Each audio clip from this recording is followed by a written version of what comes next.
Welcome to a very casual chat. Got my coffee. Maybe you too would like to get a beverage. Chilling on the floor. It just felt right. Today we're going to talk all about how to journal and like why you should even bother.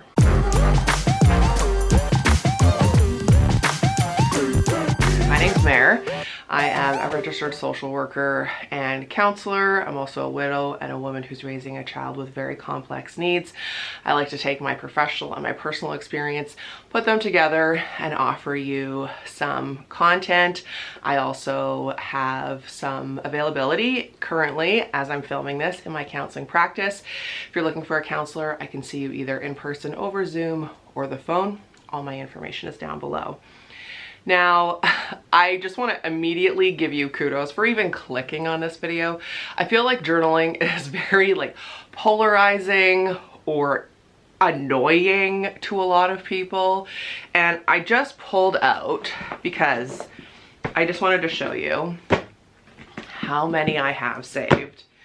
I've definitely gotten rid of some, but this is my stack of journals. Yeah. So I'm not going to call myself an expert, but I am going to call myself someone who has been doing it for a very long time and also who finds a lot of value in it. I think one of the reasons why journaling can be intimidating or something that people just don't want to do is always, where do I start? What do I write about? Why should I even bother? So for me and for a lot of people, and studies have been done, it can be very beneficial to quiet whatever hurricane cyclone is going on in our minds. We're just going round and around and around, and taking that information and picturing it like funneling down onto the page frees up some space. When I finish a journaling session, I always feel calmer, lighter, more at peace, and like I can exhale no matter what I have been going through. Some days I'll write 1 page. When I'm really going through it, I'll write like 30 pages. It just depends on the day. That's pretty rare. Usually it's like a 3-page day. And to take all of this noise out onto the page, then you can also see it. There's something beautiful about it being visual, you physically writing. You can also type your journal, or you could like voice note your journal, whatever's gonna work for you. It's just to get the mental noise out. And you can see it on the paper, so you can reflect on it, or you can never read it again. It's up to you. There's absolutely no rules when it comes to journaling. So I'm just gonna share with you what works for me, and hopefully you can just kind of like pick and choose what you will find helpful or what will work for you. Now, there's also this idea of like, well, I don't know what to write, and then it needs to be perfect, and then if it's not perfect, like, who does it need to be perfect for? In my experience, no one has ever read my journals, and no one will ever be invited to. In fact, I don't even read them. Like, never. The only time I ever went back and read a journal, I was so scared to, because I was really nervous about what I was gonna find, but I wanted to go back and find some context for my book. If you didn't know, I wrote an Amazon bestseller, Finding Your Cape, How to Course Correct and Achieve Greatness When Things Don't Go As Planned. And for that, I really wanted to go back and see the mindset I was in some of my lowest days. And surprisingly, it was not triggering, not as bad as I thought. And actually, it was so fulfilling to see where I had been and then where I was then. So if you're worried about like your journal being perfect, your penmanship being perfect, I can barely even read my own writing in my journal. Like, that is not the purpose in my type of exercise that I do. I don't read it. I don't look at my penmanship. I just write. And for me, I call it a brain dump. So it's literally taking everything out, putting it on the page, getting it out of my brain. And while I don't go back and read it, for me, as I'm writing, that's how I get clarity. Often I will journal because I'm like fuzzy about something or confused about something, or I feel like I have a big decision to make and I need to get some clarity out on the page. It's great to have confidants and loved ones and friends and people you can bounce stuff off of, but for me, in my experience, you need to be able to hear your inner voice as well. And in order to hear them, we need to get rid of some of the external noise that's sloshing around in there. I'll give you a very recent example. It's been hard for me to figure out how to schedule my days now that I have a private practice, because previously I worked independently from home, so I could make my schedule around other people's, like my son and my husband. But now that I'm booking clients, I book my schedule around my life and my availability. So I was really struggling with how I was gonna do that.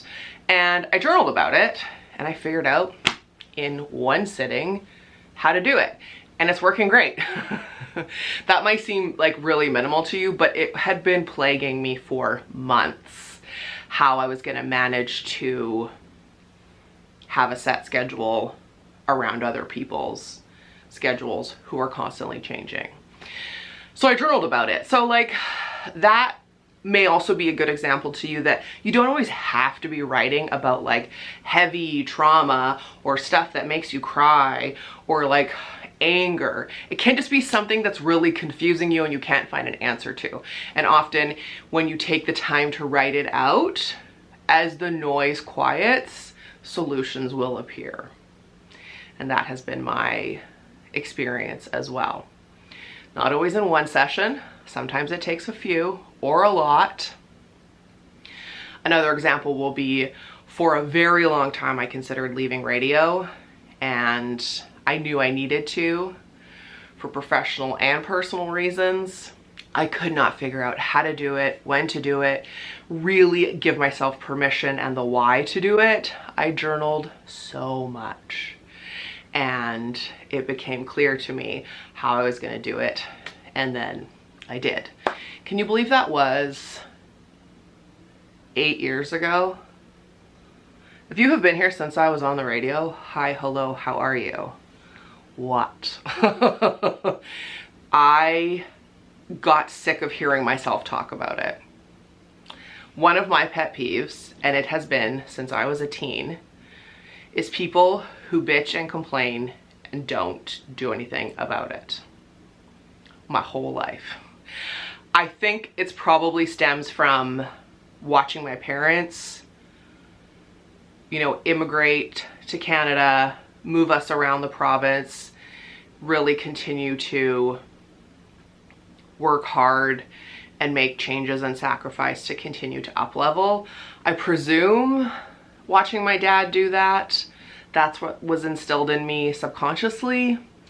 I don't know, but it's always been an issue of mine. Like, I get sick of hearing my own self complain about things, and I need to like figure out a solution, put it into action, let's move forward. And while no one in my life actually said like, girl, we don't want to hear you talk about quitting radio anymore, I just felt it myself. It's like, I don't want to hear this anymore. So I stopped asking other people's opinions and I journaled and I wrote and I decided. And also, journaling can be a really good, it can be a very good sign that you need to journal when you start polling people.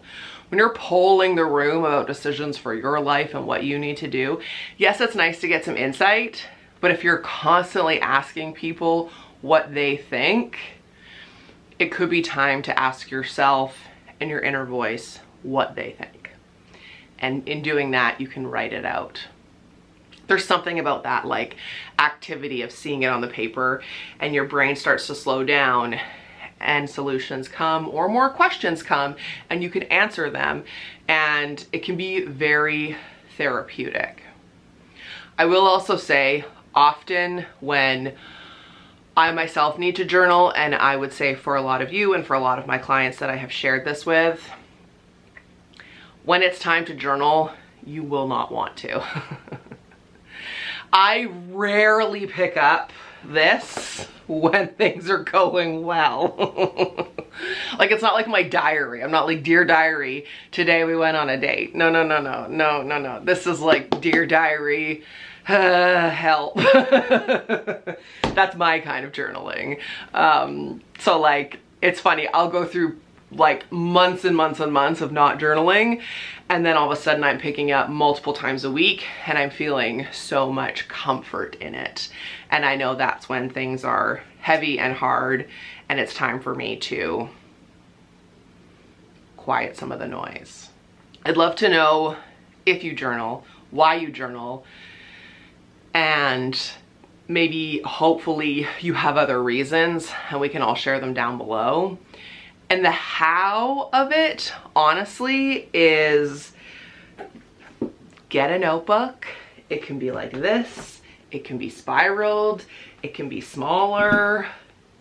It can be like this. It can be very inexpensive. Like when I went through a phase of these ones, I think they were $2 at the dollar store. You could probably find one at the thrift store. You know, people will thrift stationery.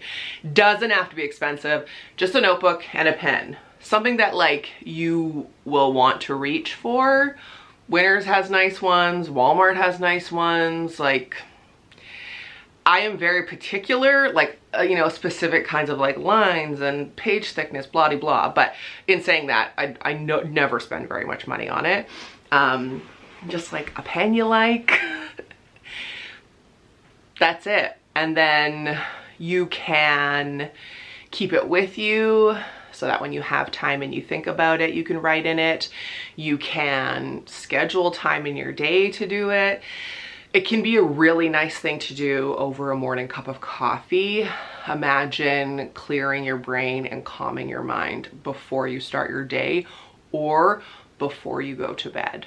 I wouldn't say directly before you go to bed, because it might bring up some stuff for you, but hopefully if and when it brings up stuff for you, you just continue to write until you start to feel some peace. That would be another how for me. Just start writing. You can Google a zillion and 6 journal prompts if you want. That's cool.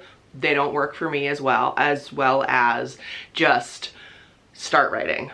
Just whatever comes to my mind. Like, and I just don't stop, and I don't stop to read it.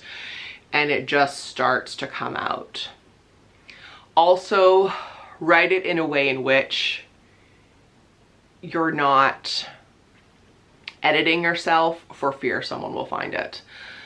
If you're worried someone will find it and read it, one, why are people in your life going through your private things and reading things you ask them not to? I will leave mine out on the living room count table for months, and never has my husband even thought to pick it up and read it. He probably would be horrified to see what is happening in his brain. But if you are worried, like I have also gone through phases where I have hid mine because I was writing things so vulnerable and so upsetting and so difficult. Like morning can be nice, evening can be nice, whenever you have time.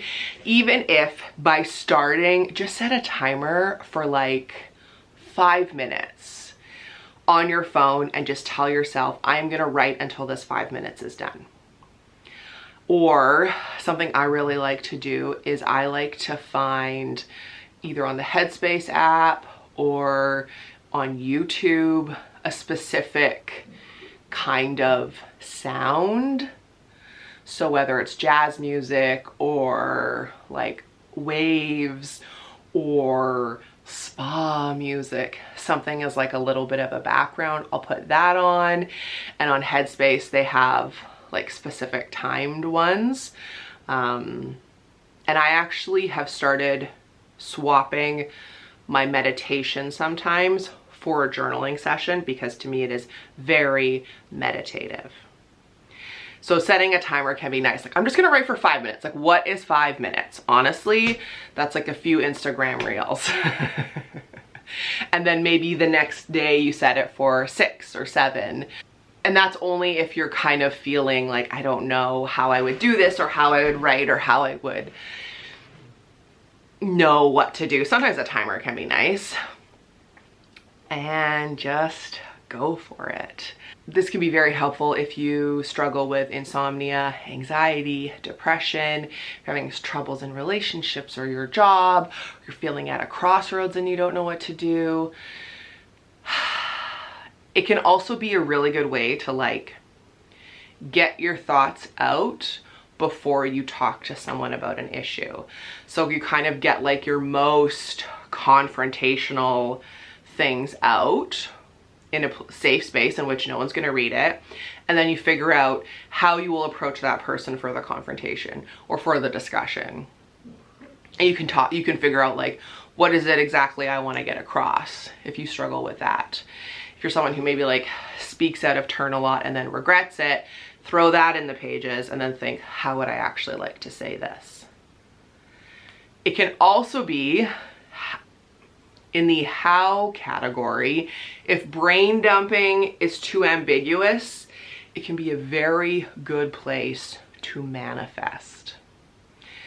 I have said this many times, but in those journals in 2015, 2016, when my life was one of the worst periods, life has continued and continued to be difficult, but I was writing every single day, like 15, 20, 30, 40 pages because I was just trying to figure out my life.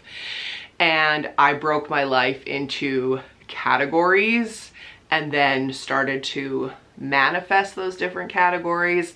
And in researching the book and going back and reading them, it was astounding how many things had come true. If you wanted a full video on how I manifest and how I take like dreams and get them into reality, I would be happy to share that with you. But that was a huge tool for me, was the journaling. Again, not asking anyone's opinion, not sharing this with anybody, writing about it. It's like having a conversation with yourself. And honestly, like, that's kind of beautiful. You can learn how to trust your own voice and trust your own needs by journaling as well, and building some confidence within yourself. And my last like how, again, this is super informal. There's no cards, there's no like steps 1, 2, 3, and 4 like I have done the last few weeks. Your inner saboteur, as RuPaul calls it, your inner bitch, your inner terrible voice will come out on those pages. Allow it, and then start to counteract it by speaking really nicely to yourself and writing nice things about yourself.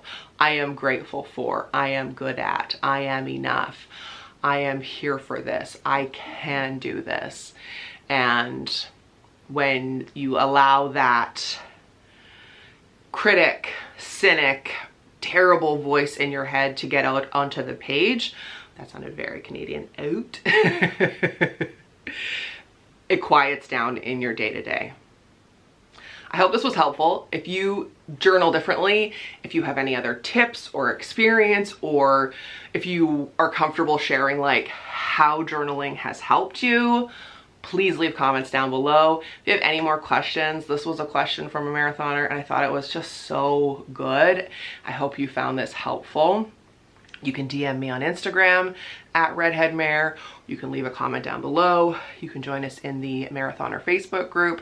That's a great place too, because I will answer, but then dozens of other people will also answer, and that can be helpful to get other people's perspectives. Thanks for watching. Life's not a sprint, it's a marathon. Remember, you can do anything for 10 minutes. You are enough. And go pick yourself up a little notebook.